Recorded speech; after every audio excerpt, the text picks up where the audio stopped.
Hello and welcome back to another celebrity face reading. For today's spooky, scary Halloween special, we will be taking a special look not at one, not at two, but at three very special figures. Or should I say very spooky figures. Today we are looking at modern America's favorite monster, the serial killer. Specifically, three of the most famous and I think most physically and personally interesting: John Wayne Gacy, Jeffrey Dahmer, and Ted Bundy. In today's video, I'm trying to do two things. First, see if I can identify any parallels between these men, any shared physical features that we could say are perhaps telltale signs of a serial killer. And second, and more interesting to me, I want to look at the differences. I want to see how these men differ in appearance and therefore in personality, and see how that may have influenced and affected their crimes, why they did them, how they did them, who their victims were, and so on. And without any further ado, let's get right into it. Now we're going to start off with Mr. Gacy. He was a Chicago native who liked to prey on young boys. He liked to abuse them, off them, and then dispose of the bodies under his crawl space. Now we're going to start off with his phenotype, which is the physical expression of his ancestry and heritage. Now, as you can see here, he's got a very short and broad skull. That is a telltale sign, along with the facial features and the sort of fat little body he has there, of being very balted. That's the East Europid or balted phenotype. Specifically, I think he's of the Tavasted variant, which is the main type around there. This is a very typical type of Chicago thanks to Polish immigrants. This is very common among Polish people. This guy has an incredibly Polish look. You see this face all the time in Chicago and in Poland as well. So phenotype is very simple. In terms of physical features and his biological race, he is Polish, plain and simple, Polish balted. Now, as for his physiognomy, his personality, the key word that I think of when I look at this guy is indulgence. This man embodies the archetype of the killer as the glutton. He has a very phlegmatic temperament, naturally very heavy set. This means that he thinks, plans, and acts in the long term. He has a slow and steady style of work. He was very subtle and calm and collected with his murders up until the very end. Wasn't very showy, didn't taunt the police or the victims. He just did what he wanted to do, very under the radar, very subtle. But at the same time, he had very strong appetites, which he indulged through his murderous actions. His main motive was appetite. There is a secondary melancholic element there as well, with a slanted forehead and recessed chin. That shows some added sensitivity, maybe an element of insecurity. Maybe he didn't feel powerful enough, didn't feel enough like a man, and he thought, well, if I use these people below me to indulge myself upon them, then I'll feel more powerful. And I think that this desire for strength and power is also shown in his face shape, which stands for his personality archetype. He's got a reverse trapezoid face shape, narrower at the forehead and broader at the lower face with those big jowls there. That's the Jupiter face shape. I'd say he has a pure Jupiter face shape. This means that on the one hand, he was very jovial, outgoing, gregarious. He was a beloved figure in his local community, very active in local community action and nonprofits, politics even. But the counterpoint, he was also very overbearing, moralistic even. Now you say moralistic, this guy was a monster, this guy was a murderer. Well, in this case, he would still be manifesting these aspects of what we call the judge archetype for the Jupiter face shape, but the dark aspects of them. So he goes from moralistic to obsessively evil. He goes from maybe overly obsessed with justice to overly obsessed with control and murder. Anything he does with a strong and overbearing will. And he can do this quite effectively because he has a very small inner face. He's cut off from the outside world. He's insensitive, stress resistant, and can compartmentalize easily. He's not really taken aback or affected by the screams of his victims or cries for mercy or anything like that. Speaking of his killings, he's got very short eyebrows and a very short nose. These both indicate spontaneity, impulsivity, and an urge for action rather than thought. So maybe had he had longer eyebrows, longer nose, he would have been better able to repress these urges or maybe plan things out a little bit better. But as it was in his life, he was very strongly oriented towards action, and if he felt the need to kidnap a young man and do certain things with him, then he would just act on it. This spur-of-the-moment hedonist streak is further emphasized by this very big fat earlobes. That shows a very strong materialistic streak, and in this case a very strong hedonistic streak. And you can also look at the very, very wide bridge in the nose. That shows extreme energy and stamina, lots of physical power there, just boiling under the surface. And just below there, you can see something a bit confusing maybe. Very round tip of the nose, shows kindness. Now again, you think, how was this guy kind? He was a killer. Well, when you talk to people he interacted to, if he wasn't in the process of murdering you, he was actually a very likable guy. Like I mentioned before, he was a pillar of the local community. Even the prison guards watching him on death row all loved him to death. He was a charmer of sorts, and he was able to use that to his advantage. And why was he so effective with that in particular? Well, look at his eyes. Very deep set. Shows that he's very calculating, withdrawn, thought before he spoke. Further emphasized by his small mouth. quiet, reserved, not talkative, not given to act out his impulses immediately. This is going to be a very important theme with these serial killers. These guys all are going to have pretty small mouths, and I'm going to tie that into the ultimate meaning at the end there. The last thing here are his ears. Very, very close set. This shows dependence and conformity. This, of course, we can see, like I mentioned before, in how he was tied in with the community, and maybe somewhat in the possibility that he might not have been working alone. I know there's a rabbit hole you can get into with that. I haven't really looked into it, but it's a possibility, and it's a known factor there. So that about covers it for Mr. Gacy. Now we're going to shift north a bit from Chicago up to Milwaukee and take a look at Jeffrey Dahmer, the Milwaukee cannibal. Now, in terms of his phenotype, we see a very sharp contrast from the very pudgy, gray cell soft sort of features of Mr. Gacy, that very Polish, Slavic look. Mr. Dahmer could not be a stronger contrast. While yes, he's very light and obviously Northern European, he very clearly has a strong Germanic element. Specifically, he looks really Scandinavian to me. Although his face is a little short and broad, I would still put him in the Trunder phenotype. That is a mix of a more Eastern, light Aryan type with a more Western, very robust Cro-Magnon type. And this particular look, very tall, very craggy facial features, is particular, especially of Norway. It could also be from a Scottish ancestor somewhere in there, but overall I say he looks very Scandinavian. And in keeping with that, the key word for this guy, when I look at his phenotype, intuitively I feel detachment. It's mostly in the eyes, but just in the general demeanor, it seems like he's checked out. There's almost an autistic removal sort of thing there that you find sometimes in Scandinavians, if you know any. This guy's archetype is the killer as the dreamer. He was very abstract, intellectual, in a very sharp contrast with Gacy, who is very much an indulgent, just pig of a man. Dahmer has an almost more noble streak to him, if you can use that word with someone like this. He treated killing as an art form of sort. Why was that? Well, look at his side profile. Very melancholic. Look at the recessed forehead, that jawline that goes straight from the ear to the chin with no bend or angle there. Overall, very melancholic, very sensitive, reactive, creative, charismatic, witty, and he very much sought outside validation and approval. But look at his chin. It's not recessed like a pure melancholic. It's pretty level with his forehead. That's a choleric chin. So this means while his underlying energy intellectually and in practice was very melancholic, he was able to act immediately in a very choleric way. It's almost as if he had an oversized will to power that took his underlying melancholic urges and exaggerated them into the world in very pronounced and dangerous ways. But what was this melancholic energy driving towards? Well, we can get a clue at this by looking at his face shape, which tells us about his personality archetype. Now, the man shape here seems to be Venus. That's the diamond face shape. That stands for the diplomat archetype. That means that he was very fixated on loving and being loved, kind of a natural romantic. Whenever I get a client who has a melancholic side profile with a Venus face shape, I always say that they're a hopeless romantic, and this seems to fit with all the customers, clients, and just people I met in my daily life who are like that. And this seems to be the case with Dahmer too.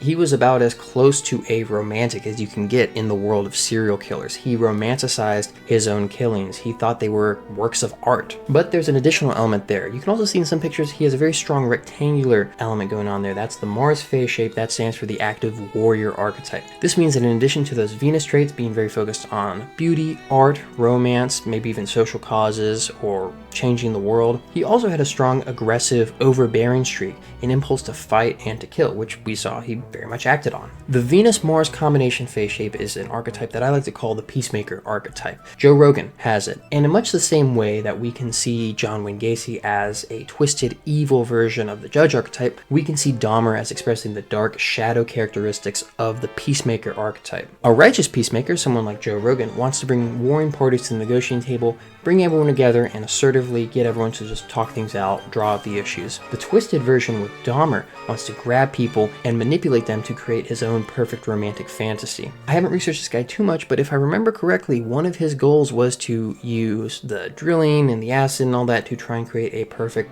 love zombie slave. Freaky stuff, but very in line with a melancholic Venus. And I think he was able to cope with all this stuff because although his inner face was not super small, he had a lot of detachment in his eyes. You can see an element of senpaku eyes, a little bit of the white under the iris that shows a level of stress and something dysfunctional going on mentally. And you can see very low eyelids. They're very droopy down, kind of like this. That is a very strong sign of that detachment. He's checked out. It's all intellectual. It's all abstract for him.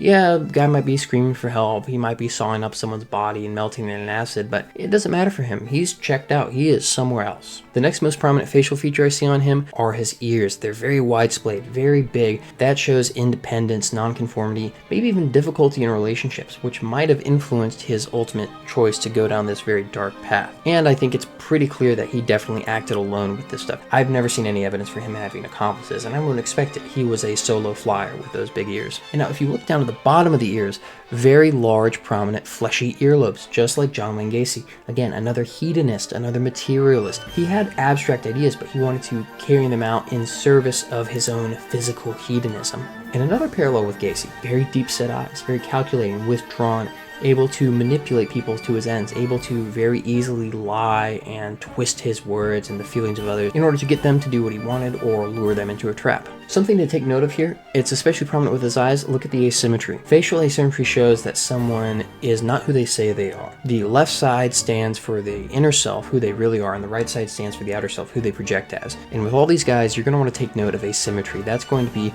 probably the best sign of someone who has something to hide, might be a little bit dangerous. I'm saying this looking at my own asymmetrical eyebrows right now. Yeah, I'm a weird guy, but just keep that in mind as I'm going through that asymmetry in the eyes is especially impactful and very significant in face reading.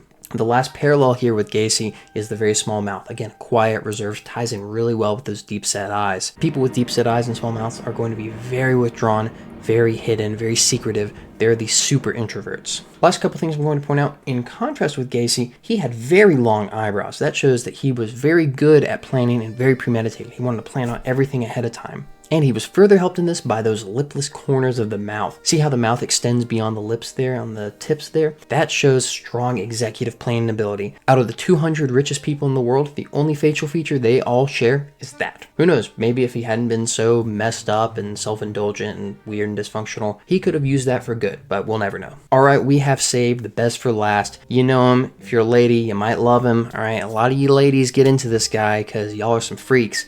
Ted Bundy. This guy might be the archetypal American serial killer. Back in the 70s, he was hitchhiking, tricking ladies into bringing him in, and then using them, abusing them, killing them for fun, and doing it all while looking pretty good. So what's this guy's deal? Let's start off with the ancestry, the phenotype. What race is this guy?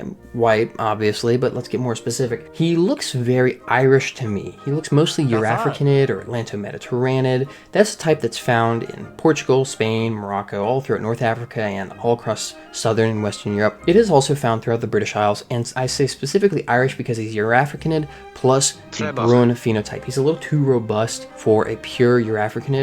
So you get that mix of Eurafricanid, Atlanto-Mediterranean, plus Bruin. That's an extremely Irish look. And when you look at what this guy was doing, that's what we race scientists like to call TIB, typical Irish behavior.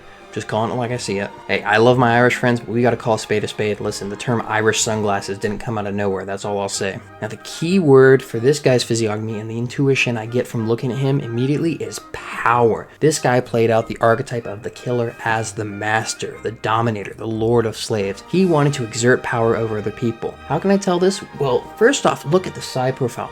Extremely strong, pure choleric. That means he's willful, bossy, commanding, thought, planned, and acted in the long term, very insensitive, uncaring. Look, there's no bow of melancholy there. Side profile is totally straight down, like myself or George H.W. Bush. These pure choleric people are the most concentrated, focused, hardworking, diligent workers, planners, builders, and in this case, killers out there. Cholerics are also very sexual and can from time to time mistake sex for love. Highly left-brained, highly controlling, and highly libido-focused. And this is only doubly so in his case because he has a pure rectangle face shape. That's the Mars face shape. Again, active warrior archetype, but unlike with Dahmer, he has a pure Mars face shape. So there's no dilution from this lovey, romantic Venus type. He is led and dominated by an urge to fight and an impulse to kill. Now, personally, I'm getting a little uneasy at this point describing this guy because I'm talking about British Mediterranean phenotype, choleric, Mars face shape. It sounds like I'm kind of describing myself in a mirror right here. So let's get into his facial features and figure out what exactly made this guy a killer and not an eccentric YouTuber, other than the fact that YouTube didn't exist back then. Well, you can look at his unibrow there. That shows a cut between the intellectual third and the emotional third of the face. That means that he was much better able to compartmentalize and detach from the situation. You can also see right around there a word worry line on the right side. This shows some sort of worry or frustration in his professional life. A lot of times this can come from hiding a secret about your job. You can compare up a little bit from there. You can see some more creases there. Very strong horizontal forehead creases. Those show strong intellectual effort. He really thought this stuff through and he put in a lot of mental work to get it done. And this makes sense. He was a level-headed, rational, cool-headed sort of person. Not super impulsive or driven by deep passions or emotions. Very logical, left-brained. I want dopamine. This is how I will get it. How do I know this? Well, aside from the choleric temperament, we also have a very straight nose. That's where I'm getting that rational, cool-headed stuff from. But he was not too intellectual. He was not too caught up in his own thoughts. Look at those very low-set eyebrows. That shows that he was very quick to judge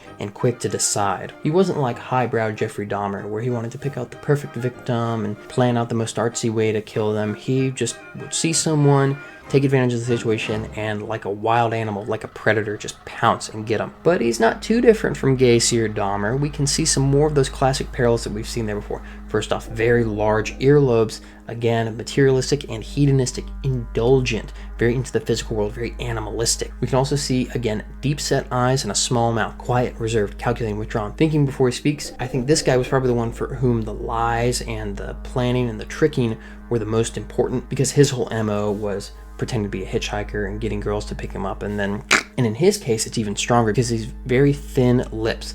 That means that he's very detached, withdrawn, out of touch with his own sense of self, and very hesitant to express anything of the truth to other people. Very calculated in his speech and very measured. Not expressive and open like Gacy and Dahmer were once they were caught, at least. Last thing I'll mention, and it's hard to see in a lot of pictures, but I found this one where I think it shows pretty strongly. Look at those big canine teeth. He has fangs like a vampire. These large canines show difficulty in relationship. It shows that someone is very hostile, aggressive, overly assertive, and are just generally set at odds with other people and society around them. A parallel that I know would be my friend Chris Gabriel over at Meme Analysis. He has a mostly pretty friendly, agreeable sort of physiognomy until he opens his mouth. Then you see why he's so eccentric, why he is so into being this provocateur in telling people the hard truths, because he has those very big canine teeth. He has vampire fangs, and when you get to know the guy, you talk to him about Aleister Crowley, I mean, 'tis the season, right? Or any of that weird occult stuff he's into it, you see it come out. He is bold, he is radical, and he follows his own way, just like how Bundy did. Unfortunately, Bundy was not able to become an eccentric YouTuber like myself or Chris, so we're left with a serial killer instead. Who knows, maybe all of us YouTubers would have been serial killers had we been born as boomers. Alright, so that concludes Ted Bundy. In conclusion, we have 3 different men with 3 very different racial extractions, 3 very different temperaments, and 3 very distinct motives. You have John Wayne Gacy, the fat, phlegmatic, Polish balted, very indulgent. He's this archetypal glutton. He's this big, evil, predatory clown. He reminds me a lot of the Violator from Spawn, and I'm wondering if that character wasn't at least partially inspired by John Wayne Gacy. Very similar stuff, sleazy, hedonistic sort of demon clown there. Then we have Jeffrey Dahmer, the autistic, withdrawn, detached, melancholic Scandinavian, bizarrely sort of out of touch, a dreamer, a would-be artist, or maybe a self-proclaimed artist, and very self-indulgent, very egotistical in his own world. He's one to intellectualize and rationalize his murders, unlike John Wayne Gacy, who's sort of just like a pig in human form. Dahmer is much more elvish, you could say. Lastly, we get to Ted Bundy, the archetypal American serial killer, an aggressive, brutal, hostile, domineering, choleric Irishman, a belligerent control freak, and a natural predator who wanted not much more out of life than to exercise power over other people. And who knows, had he been born into a better family, he probably would have done great in the military, shooting up Charlies in Vietnam, he probably would have loved that. Or had he been born into a very good family, managed to get into a good school, I'm sure he would have done great in the corporate world. But despite these differences, we do see some parallels. We see large earlobes showing hedonism and a preference for material power and pleasures over social and emotional concerns or intellectual abstract values and morals. We also see small inner faces in order to be able to detach from their crimes and not care about the people they're hurting. Finally, we see very deep set eyes combined with very small mouths, showing reservation, quietness, introversion, being able to shut up and hide their crimes and lie about things in order to trick victims or evade police capture or what have you. But there are many other things to watch out for, more of which you can learn about on my Patreon, which is my Physiognomy Academy. But I'll just let you know, if you ever see anyone with a choleric temperament, rectangular Mars face shape, senpaku eyes, wide splayed ears, watch out, he might be a killer, he might be coming for you. If you want to get a face reading done for yourself or someone you know, check out my website, link is in the description. I have all my services there. And if you want to learn more about this topic, check out my Patreon, link is in the description as well. That is my Physiognomy Academy. I do a lot of tutorial videos on there. Some are free, some are paid. Check it out. We also have a Discord there for paid subscribers where you can ask me any physiognomy or phenotype questions that you have. This has been Taylor from Prisop Insights, reminding you to always judge a ghoul by its cover. Thank you for watching and happy Halloween. And remember, screams matter. Always wanted to do that.